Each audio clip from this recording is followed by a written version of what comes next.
Welcome to Paranormal Conversations. Random, off-the-cuff discussions on all things paranormal.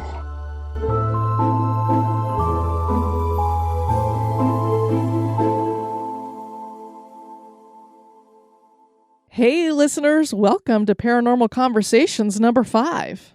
This one was a lot of fun, Kelly. We are joined by Melissa and Mike of Destination Mysteries podcast. They have their own investigation group. They're a brother and sister. I think they're about our age. And we all kind of started investigating at about the same time. And it's a lot of fun to hear about the experiences that they have had in several locations that they've been to.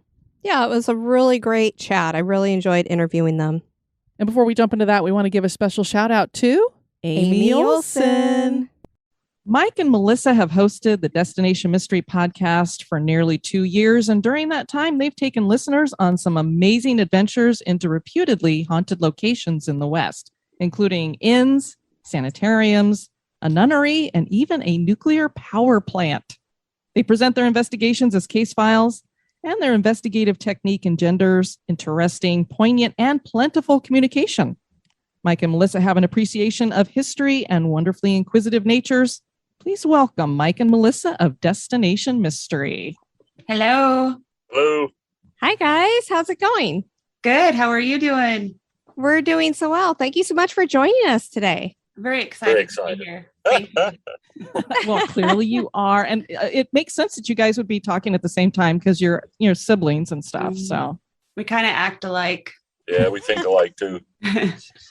Well, what we'd love to know is how you got the podcast started. And of course, this is coming off of you guys having your own investigation group. So we'd like to know a little bit more about that and about you guys. Go for it, Mike. Every weekend we decided to do something fun and creative and get away from the crowds of people. And we ran across some really interesting stuff that we thought, maybe we ought to make a documentary of this. And that's kind of how we got started in the podcast. That way, all of our fans, our family, and the 2 fans we have can watch what we're doing and see what's going on. Yeah, we had a lot of extra time actually in 2020. And so this thing that we've been wanting to put together for a while kind of came about during the pandemic, which I know was a bad thing for a lot of people, but it gave us the time to finally do what we really wanted to do. And neither one of us have any idea how podcasts work. So we kind of had to just figure everything out. And obviously we're still not that great at it. We're still figuring it out, but we have a good time. I think you guys are doing great. We definitely have enjoyed listening to you. Thank you. We enjoy yours as well. Well, clearly you guys are into the weird and the paranormal. Where did that start? I think it started for us when we were kids. We've just always kind of been around the weird and unusual. For me, I had my first paranormal experience when I was about 9, and it was actually at my grandparents' home. And then my uncle was our town mortician. And so, we were just kind of always surrounded by death. And it was just part of life. It wasn't anything that scared us or anything. And I spent a lot of time over at his house. His daughter was my best friend, and the mortuary was actually underneath their living quarters. And so he had a lot of cool stories. There were things that happened there that were really strange and unusual. And then Mike was in charge of taking care of the cemetery when you were a teenager. Yeah, I used to dig the graves and fix the graves when they collapsed, or sometimes we had to exhume things and move them to other areas. So yeah, that was a lot of fun. People were scared of me in high school for that reason. He's the grave digger. Oh no. Yeah, I was a grave digger. Which was okay with us because we're not people. We're not people. Well, that's how we are too. Yeah. And we're tapophiles. So, we see a cemetery and it's like, stop the car, get out, wander around. Exactly. Little sign on the side of the road and you just wander off. It's like, we got to turn here. Exactly. Check it out. Yep. And we came from a really, really small town, nothing to do, a small farming community. And so our fun was going off and finding caves or abandoned buildings or locations that we could just explore and have fun. That was what we liked to do. The old Teton Dam. Yep. That was That's probably the awesome. biggest. Yeah. And we just had weird things, we had things happen that we just couldn't quite explain. And so I think it became a curiosity. We love a good mystery and we want to try and figure things out. But sometimes things happen that you just cannot, I don't know, you just can't say, hey, this is that. It's definitely paranormal. Hence the name of the podcast. Yep, exactly. Do you mind sharing a little bit about that first experience you had when you were 9? Sure. I was actually over at my grandparents' house, which was just down the road from where we lived. They had a big dairy farm, and we spent a lot of time over there with our grandparents. My dad actually passed away when I was about 2. And so our grandparents were a big part of our lives. They kind of helped raise us. But my little brother and I were just riding bikes around the farm. And my mom used to have this horn that she would beep out the back door of the house when it was time for us to come home and eat dinner. And I heard her beep the horn. And so I remember my younger brother being in front of me, and I was like, hey, we got to go. Mom just honked the horn. And I remember seeing him go around the corner of the house, actually run around the corner of the house. And I didn't click at first, because he should have been on a bike. But I went around the corner of the house, and I saw this little boy kind of peek his head around and then run around the corner, and thinking it was my brother, just split second, I hurried and rode my bike around the corner of that house, and nothing was there. And then I noticed that my brother was already down the road going up the driveway to our house. And I was like, who was that? And as I thought about it, I mean, it was just a black shadow of a little boy. I have no idea who it was, but it didn't click until I noticed my brother going up the driveway of our house. And I thought, well, have I been like following him for a while? I could have been playing with him for a little while. Who knows? But I don't know who the little boy was, but we don't have there wasn't neighbors. There weren't any little children anywhere. It was a full apparition of a little boy. I don't know what it was. Wow. Lots of people don't ever get to have that. And you did at a very young age. Yeah. And I don't know that I can say I've ever seen a full apparition with my naked eye since. I don't think. Partial, but not full. Yeah. And the funny thing is when I got older and had little boys of my own, I have one picture of my youngest son who looks a lot like the little boy from that experience. So it kind of makes me wonder. I don't know. Wow. I don't know. That's very cool to hear you say that, because I was starting to think, doppelganger maybe of your brother. And then you say that. It definitely wasn't my brother. I know that. Yeah. Yeah. So it's just like, what kind of a psychical energy was that then? Was it a human spirit? Was it something that you were projecting from a future time? Right. It's so, do our kids hang out with us before? I mean, do they know that we're going to be their parents? And I don't know. It's just weird. And I don't know for sure if that was him, but when I look at that picture, that's the first thing that comes to my mind. It's pretty Well, vivid. that kind of leads into a question that we like to ask everybody. People have so many different theories about what a ghost is. There's so many different things it could be. When it comes to both of you guys, if somebody was to ask you, what is a ghost? What is your answer? I feel like a ghost is a spirit that is passed on and their energy is still lingering around. That's my dog. Sorry. That was a cryptid. Experience. Our dogs are in the other room too, Yeah. so you may hear them also. All right. Well, let's hear this experience that you had, Mike. My first paranormal experience, I went when I was in college. I didn't really believe in this stuff. I didn't think much about it, didn't have any experience with it. But my buddies and I, one of them had a house that his aunt used to live in, and she hadn't lived there probably 10 years. So we decided to fix it up and live there and go to college because we didn't want to pay a lot of rent and stuff. So we just fixed it up and lived there. Well, first thing we noticed when we got there, it was just full of hobo spiders. We finally just got a shop vac and just started sucking them up like gravel. Just hundreds of spiders. And I don't know if that's paranormal, but it was abnormal to say the least. But after we got there, I had some friends over. She was typing a report for me, and I was laying on my roommate's bed, and I was kind of falling asleep because I work nights. And something came and sat beside me on the bed, and it made me roll just a little bit. And so I waited a minute, and I didn't hear anything. So I looked up, and you could see something sitting on the bed, but I couldn't see anybody there. And then it got up, and the dent disappeared, and I kind of rolled back into the position. And that was one of the things. One time I was home by myself, and my fiance called, and somebody picked up the phone receiver. This is back when we had phones, actual phones.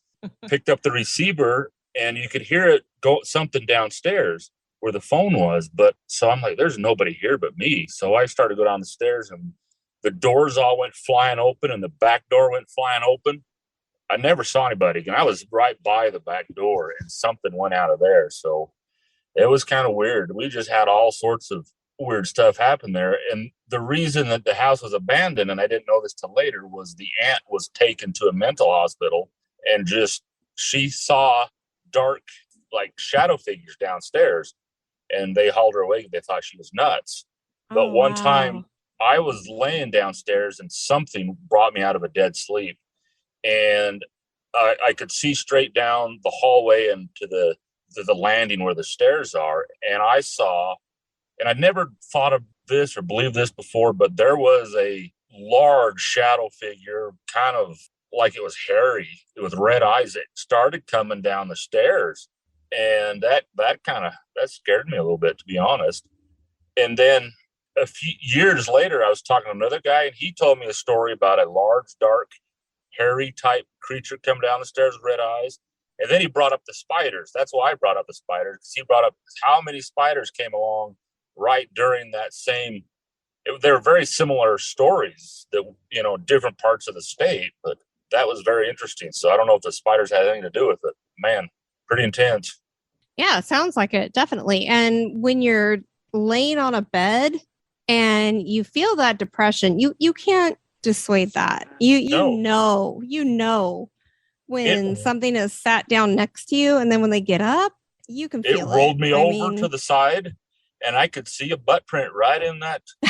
I couldn't see anything there, but you could see a butt print, and it rolled me enough that that it woke me up. So I don't know what it was, but it always fascinates me too, because this isn't something that's corporal, and yet it is causing the environment around it to react to a corporal body.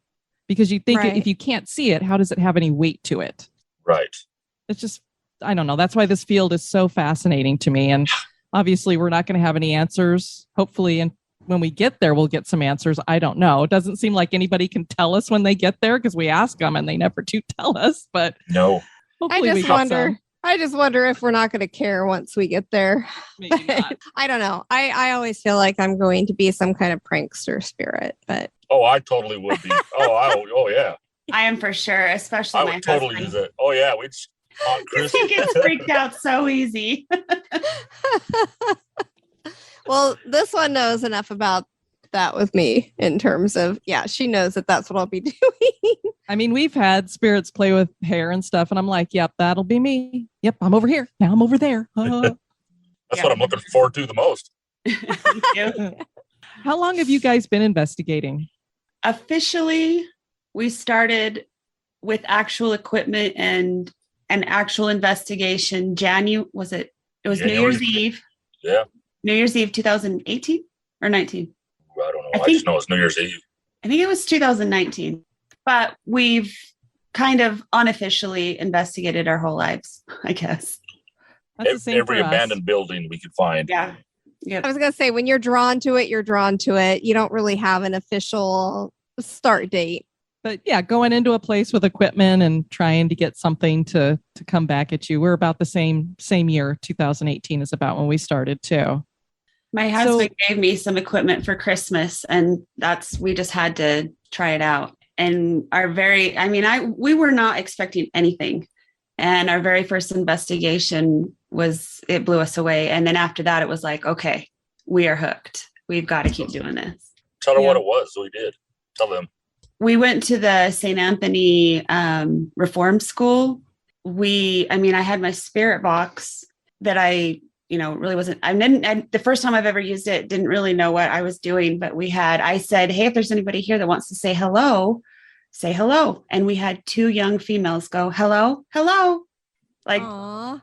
and I just remember getting chills up my spine. And I looked at Sierra, who was sitting I grabbed her and I was like, holy shit.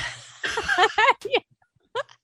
And then Michael had a That's thermal awesome. camera that he got stuff on that very first investigation also.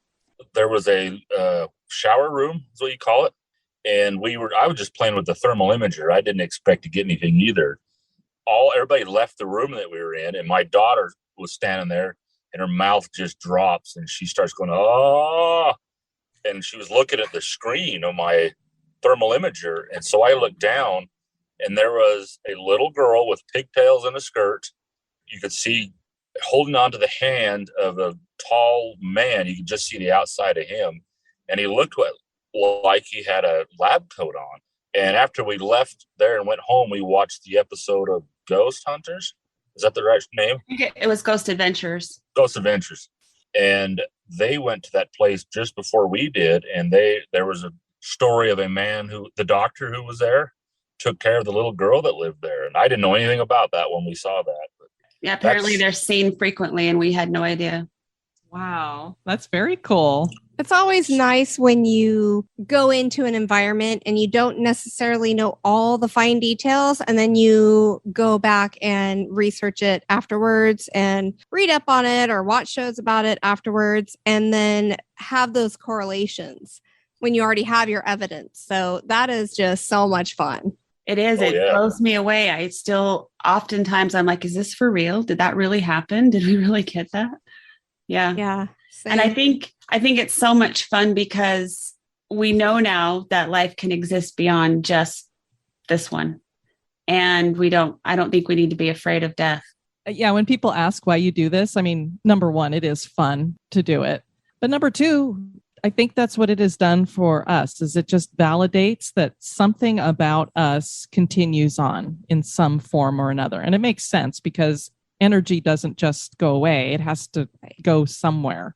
Right. And so, yeah, I think that's really cool. We investigated the Squirrel Cage Jail in Iowa, and kind of along the lines with you using the spirit box, we actually rented it out, and we were hosting the first ghost hunt that we were going to have like our listeners join us for. And we went out and got a little mag light to do the flashlight experiment. We didn't know what the heck we were doing either. And so, I unscrewed it to the right place and I set it down, and I was like, I don't even know if this thing really works. I've seen it on TV, but for all I know, they're controlling it in some way or editing it in some way.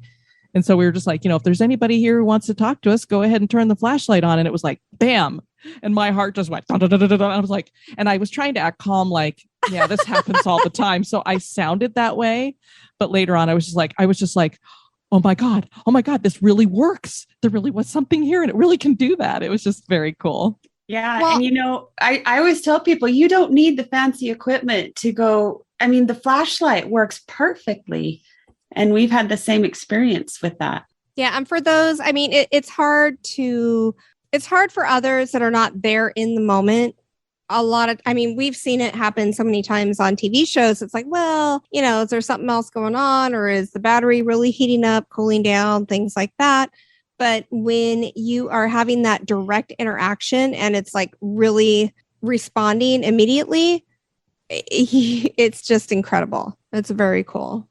Yeah, we get people that are like, no, that's not real. You didn't act, that's made up. And we're like, well, we were there and it's not. Exactly. You don't have to believe us. We don't really care. Yeah. Yeah. No when way. we were at the Reform School in St. Anthony, some of the questions that we asked were answered in a little girl's voice. We asked one of them how old she was, and she said she was 8.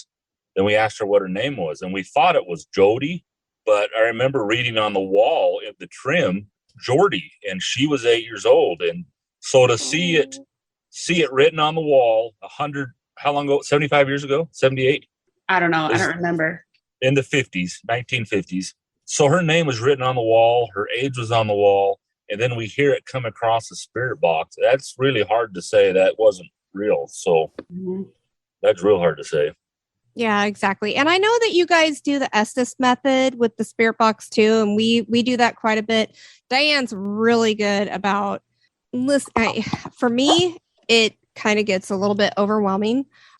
Just the sound of the regular spirit box with all the white noise sound and everything, but she'll put that on and we have the noise canceling headphones and I'll ask the questions. And it's always so cool because we record the entire session and just hearing back. I mean, obviously I know when I'm getting a really great response and there's a conversation going on, but then she's always like, did it make any sense? Because it didn't seem like it made sense to me. But I know you guys do that a lot and it's always so incredible to get that type of response. Was there any like favorite time that you have done the Estes method in terms of, conversations that were had or anything that really stands out to you? Yes, Ted Bundy cave. Oh, Yep. Yeah. That was a good one. I love the Estes method because you don't know the questions that they're asking. You're just spitting out what you hear. And so there's no way it can be, you don't think you know what you're hearing, if that makes sense. But I love it. The Ted Bundy cave was a good one. Do you want to elaborate on that at all, Mike? Or I was outside because I couldn't fit through the slats of that gate. So I bet you can now. I can now, but I couldn't then. So is this a cave where he hid out, or why do they name it that? Yeah, he actually hid there when they were searching for him in Utah. And supposedly he also, I don't know if he murdered a lady there or if he just hid her body there. But yeah, we know for sure he hid there while they were trying to find him. And we found a Polaroid of a girl under a rock there. I still and have I know. Do you still have it? I think so. Whoa. And I know they found at the crime scene, they found a lot of Polaroids. I don't know if it has anything to do with him, but it was fun to find. So Sure, it could have just been somebody else who was like, hey. Well, the you wonder. strange thing is, though, is that it's ripped where the girl is, and she is wearing clothing that would have been from the time frame. Yep. Wow. Yep. For me, though, the Estes method, we just investigated Asylum 49. And we had some people with us that time, people that had been wanting to come with us for a while, but we split up into two groups. And we had one group investigate down in the basement, and then we switched and had another group go down there. But we didn't compare notes or findings until afterward. And the strange thing is that we both got the name Mary. We both got the word trapped a lot. We both got that there was one girl speaking, the same girl, and several males. I think there was about 3 males that they sounded like they were arguing. And both groups got almost the exact same thing. And we didn't talk about it until afterwards. And so that was pretty cool for me. That was probably the best session that I think, just because we were able to corroborate our findings with the other group that did the same thing. Yeah, that's always awesome because it's the closest that you can really get to a scientific comparison explanation. Yeah. When you have 2 separate groups like that. Now, granted, people can say what they want when you're sharing your experience, but Mm-hmm. what happened. Right. And that's, at the end of the day, that's really what matters. And both sessions were recorded. So that's awesome. But yeah, I mean, you can't really control your experiments when you're trying to perform a paranormal. You don't have a lab, a controlled lab. You just have to do the best you can. So. Right. And you can't repeat it or anything, but it's really cool that you had that, 2 separate groups and then had those same results. Yeah. And that's amazing. Try new things all the time and you just kind of see what works. And it's just blows my mind. Well, we're jealous that you've done Asylum 49. It sounds like an amazing place, specifically because this is a haunted house attraction that is actually haunted. What kinds of other evidence did you guys get while you were there? It's one of those places that has so many different spirits and entities, and you've got some that aren't so nice and some that are nice and playful, that it was a little bit overwhelming, to be honest, but Michael got a really good photo, a thermal image.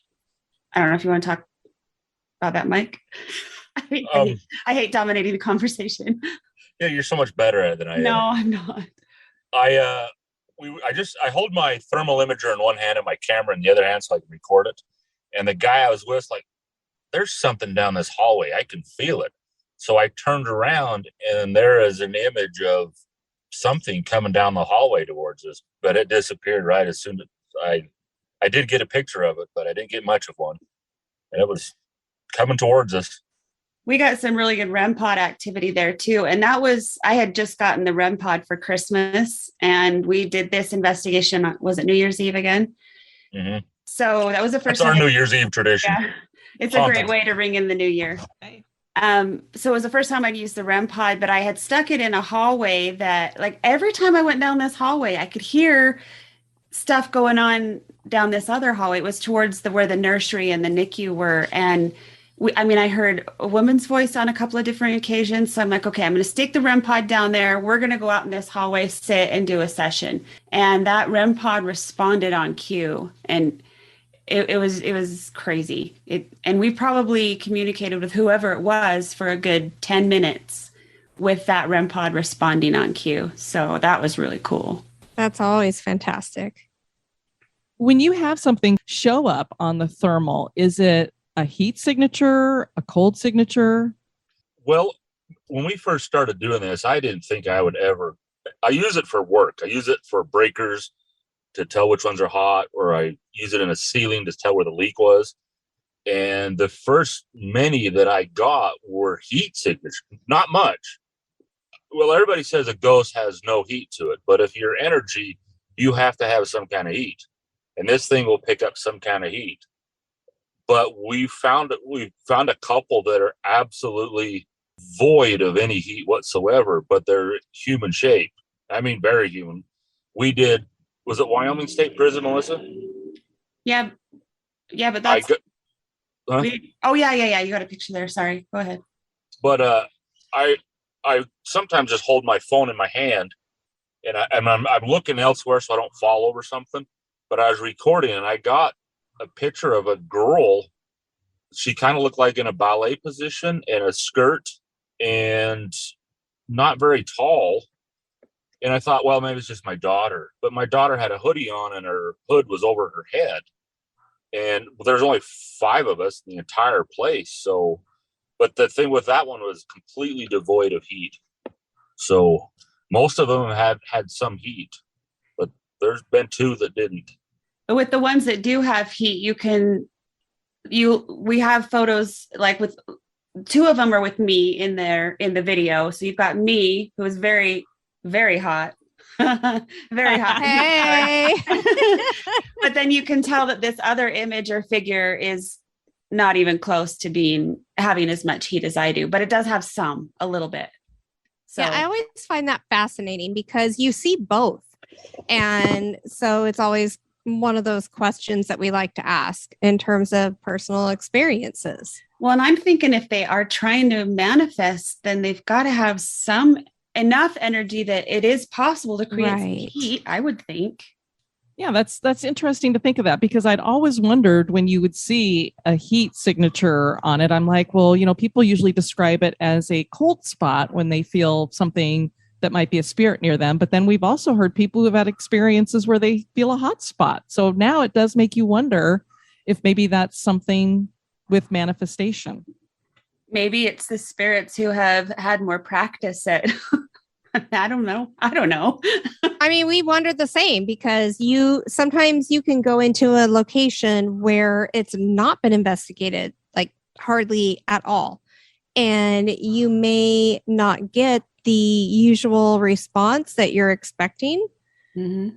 But then you go into some place where you've been, or where it's been investigated multiple times, and, with the flashlight experiment or something like that, you get an immediate response. Yeah. And sometimes I wonder, is it because they haven't had as much experience related to those things? Right.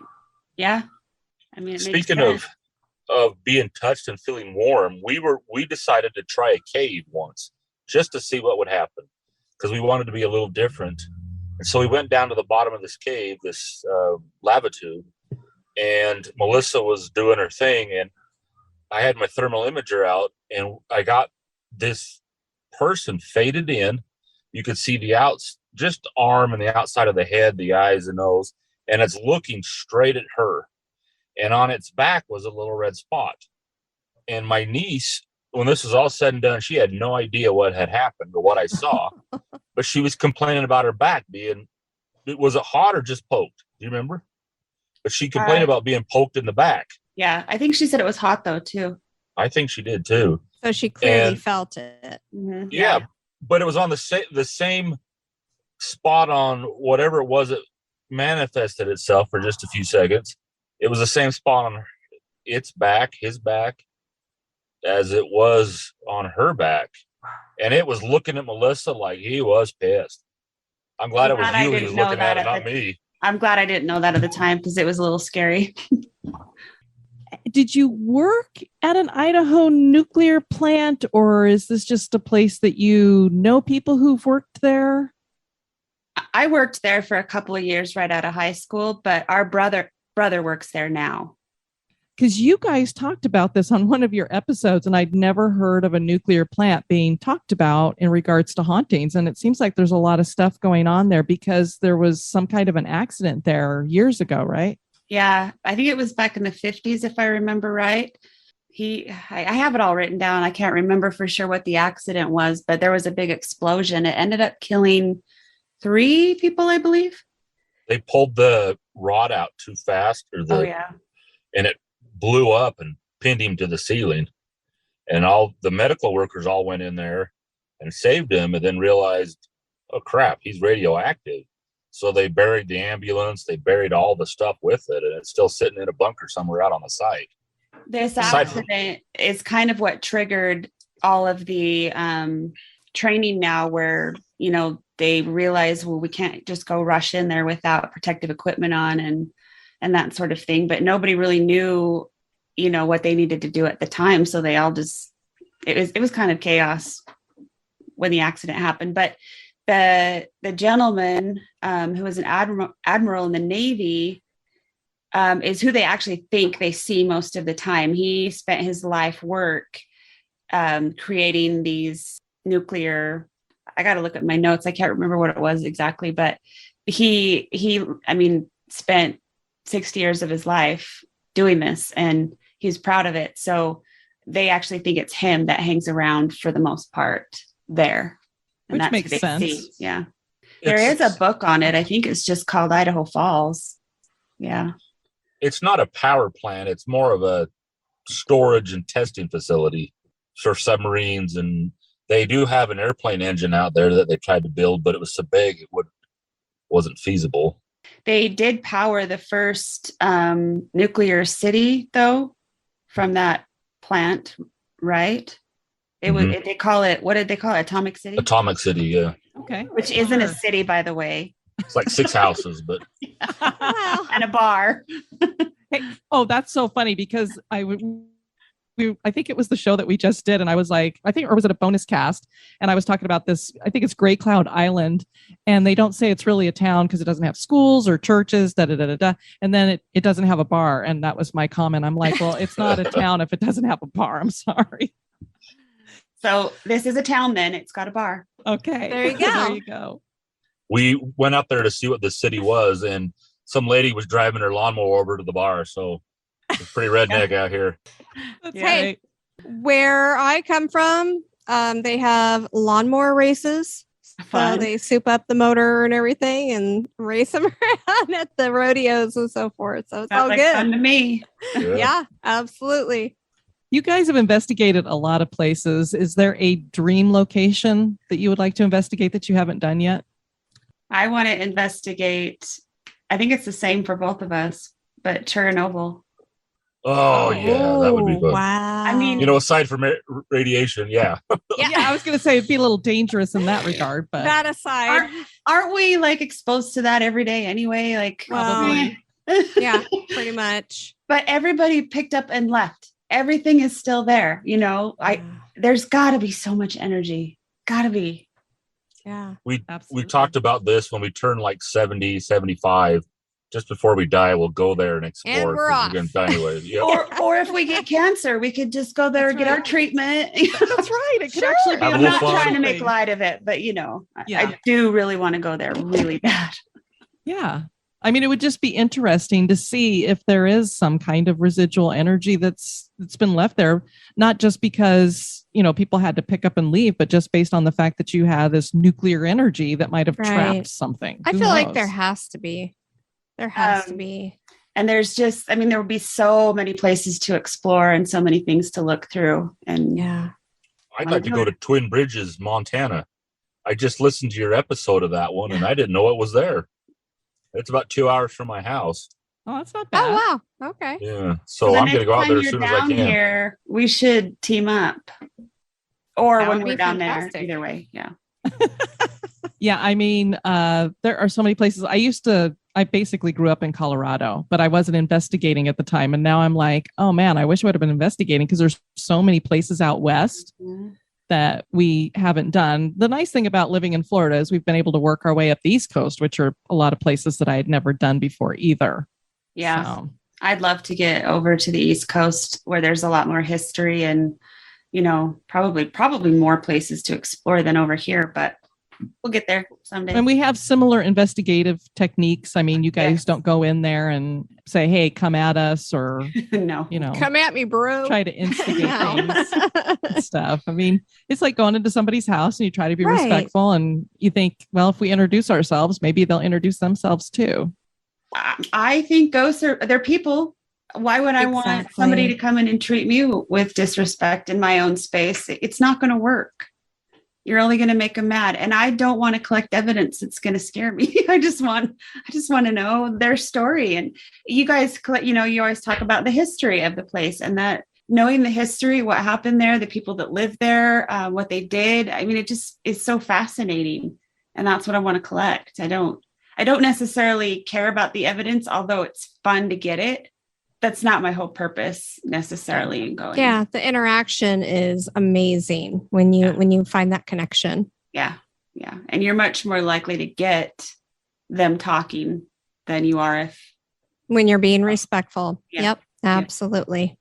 Go ahead. I was just going to say, I think one of the reasons why we've never felt afraid when we've gone into a place, and I think that's part of the reason is because we're going in there with a more positive energy. So we're not expecting to get something negative in return. It doesn't mean that we're not going to run into something that's a negative entity, but so far we haven't. And I think part of it is because we don't go in there guns blazing or whatever and try to stir things up.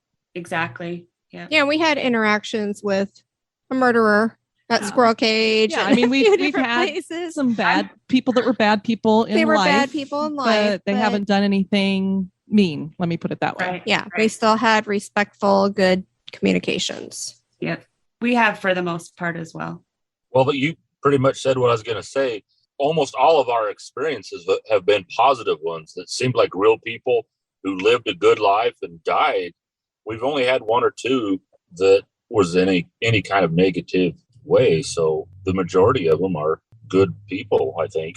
We take our kids with us, and I got some younger girls, and the first time they went, they were a little freaked out, but after they got done, they thoroughly enjoy it. And I kind of wonder if that's why we don't have as good a success as we do, is because, well, if you got kids with it, you can't be that bad or that scary. Or, yeah. So I just thought that was interesting. Our team consists of young people all the way up to old people, different races. You and I are the old people. Yeah. Different ethnicities. So we have a little bit of everything there for, if I'm asking questions and not getting any responses, then we have somebody else try and, it works. You might just have different spirits that connect with you. I tend to have more kids connect with me. And I just, I have that mom vibe. My sons are grown, but it just whatever works. And it's nice to have a different age range. And Mike, I'm sure that we are both older than you. So whatever. We had one time too where we were investigating and I kept thinking over the spirit box that I was hearing Spanish. And so Michael speaks Spanish. And so it was very helpful to have him be able to ask the questions in Spanish and kind of interpret them a little bit. So having a variety of people there helps you collect more evidence, I think. That would have helped us at the opera. Yeah, we did the Herd Opera House here in Arcadia, Florida. And every so often I kept hearing because I took Spanish when I was in school, but if you don't use it a lot, you tend to lose it. And so I knew I was getting some Spanish through there. So I just told Kelly, I said, can you ask some things in Spanish? Maybe we'll get some kind of a response. And we did get a couple of things. And I had to look one of them up later on because I wasn't quite sure what it was. Donde? Yes. Yes. Did you listen to that episode? Yeah. Yeah. And she had I was yelling at you. her headphones on, and I'm going, oh my God, I can't remember any of my Spanish. It means where to. It means where to. Yeah, I know. I was like, I wish we would have known.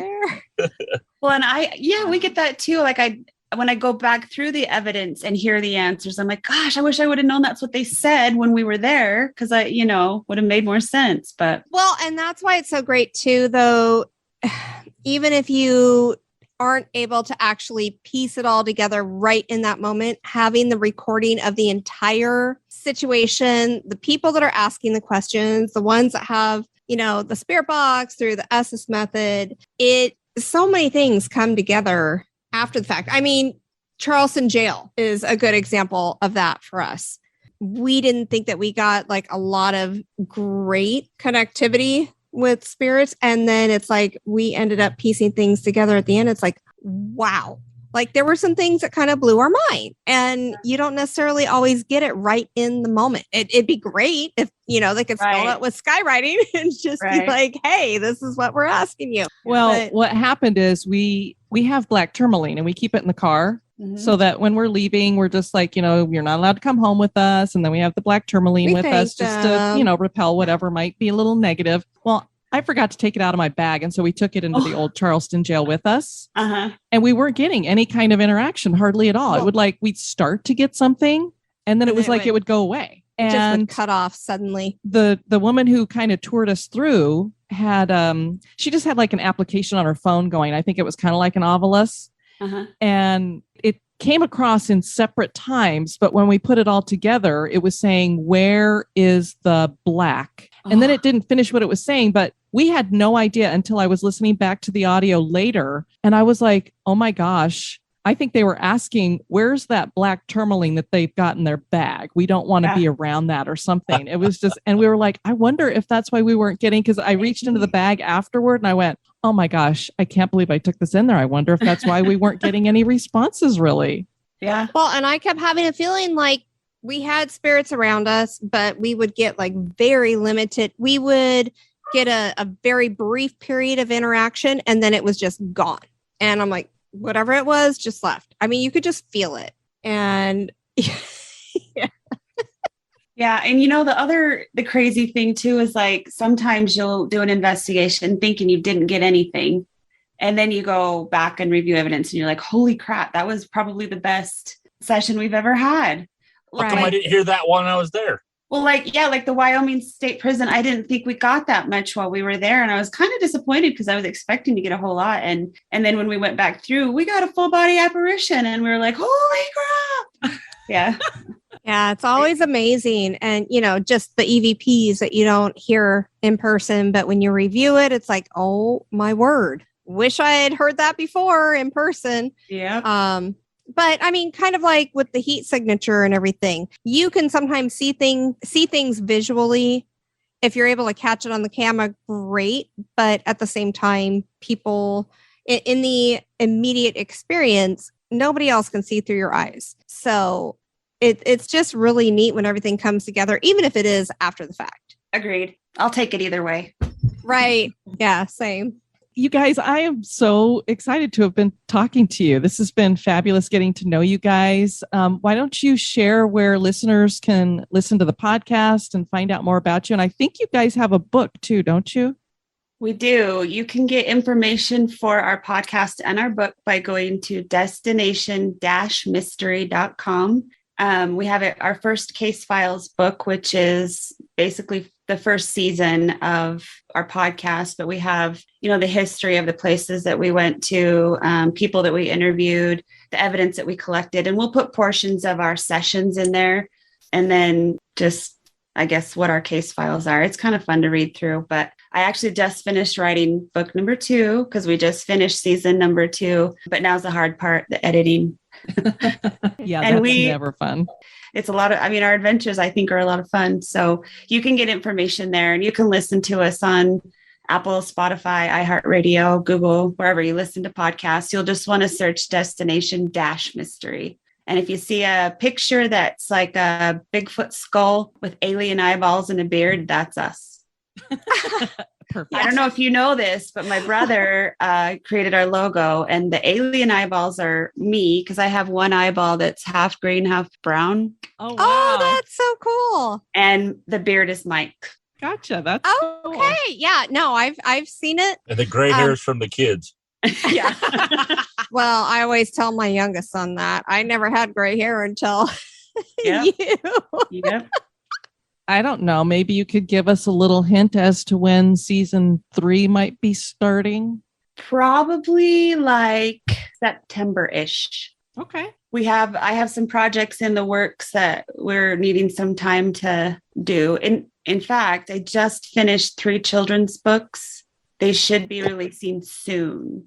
Neat. Nice. And then we have like a couple of paranormal conferences that we'll be doing. And yeah, but our book 2, I'm hoping to have released by July. And Very you cool. can find it on Well, Amazon good luck too, with but everything. Yeah, thank you. Yeah, we love everything about you guys. We love the way you investigate. We love your podcast. So we always enjoy like-minded people that kind of come at it the same way and everything with that respect and everything. So thank you guys so much for what you do. And thank you for taking the time to speak with us tonight. Thank you. Thank you. This was All a lot right. of fun. We appreciate you guys. Thanks. Oh, we appreciate you. Have a great one. Have a good night. You too. We'll see you. Thanks. Bye. Bye. Bye. Well, Kelly, we're going to have to get out west sometime. Join up with them and check out some of these haunted Western locations, especially there in Utah. There's all kinds of stuff that we have not checked out there. I definitely agree. I want to thank you guys for tuning in to this paranormal conversation. I've been your host, Diane. And this has been Kelly. You take care now. Bye-bye.